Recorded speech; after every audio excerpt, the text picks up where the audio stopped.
প্রতিদিন করবে সবজি, ঠিক আছে? মিনে খেলে আমাকে চচ্চড়ি কচড়ি করতে হবে, আলু দিয়ে ওটা পালং শাকটা চচ্চড়ি করে দেবে কালকে, তারপরে ঝিঙেটা চচ্চড়ি করে দেবে।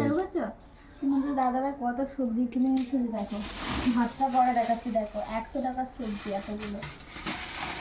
ওখানে টমেটোটা আছে, তো এইখানে হচ্ছে ধনে পাতাটা নয়, এখানে হচ্ছে টমেটো আছে, টমেটো শেষ হয়ে গেছে, টমেটো এনেছে, ঢেঁড়স এনেছে,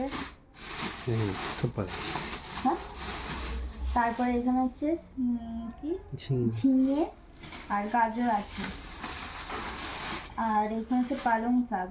পালং শাক কারা কারা খাও অবশ্যই কমেন্ট করে জানিও। আর আমি এগুলোর মধ্যে কিছুই আগে খেতাম না, এখন বিয়ের পর সব খাই। আর এখানে হচ্ছে কড়াইশুঁটি, কড়াইশুঁটির কচুরি করবো একদিন, আর একদিন। আর এইখানে আছে লেবু, এই দেখো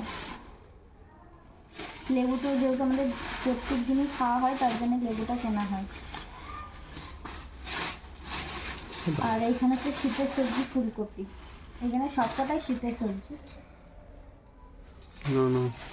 তো চলো পরে গুছাবো, গুছানোর পর তোমাদেরকে দেখাবো। এখন এগুলো পরিষ্কার করে গুছাতে হবে, অনেক সবজি কিনে নিয়ে এসেছে।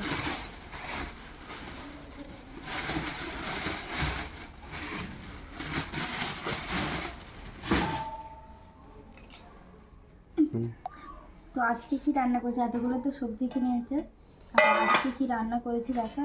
আজকেও চিকেন করিনি, এখানে করেছি তোমাদের দাদাভাই কালকে মেনু বলে দিয়েছিল, তাই আলু ভাজা করেছি, আর এখানে ডিমের কারি করেছি। 3টে ডিম বলেছিল, তাই 3টে ডিমের কারি করেছি।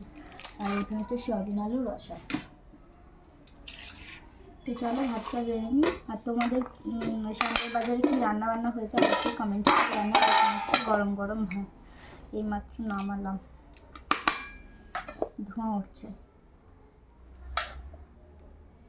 আর আজকে নতুন চালের ভাত করেছি, যেই চালটা নতুন নিয়ে এসেছে সেই চালের ভাত করেছি।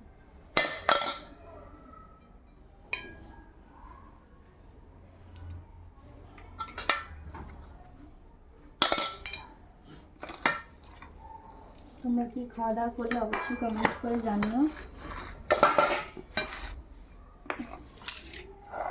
ডিমের কারির কালারটা কেমন হয়েছে সেটা কমেন্ট করে জানাবে, ঠিক আছে? আর আমার ভাতটাও বেড়ে নিলাম।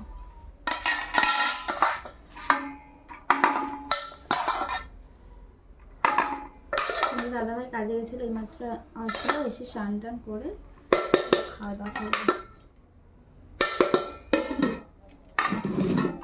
তো চলো খাওয়া দাওয়া করে নিই। আজকে দুপুরের এই মেনুটি কেমন লেগেছে অবশ্যই জানো। আর ডিমগুলো না বেশ বড় বড় আছে, 3টে ডিমই যে দিয়েছি বেশ বড় বড়, 3টে ডিমই বড় বড়। তো চলো খাওয়া দাওয়া করে নিই। আজকে দুপুরের এই মেনু ছিল, তোমাদের দুপুরের কী মেনু ছিল অবশ্যই কমেন্ট করে জানিও। টাটা।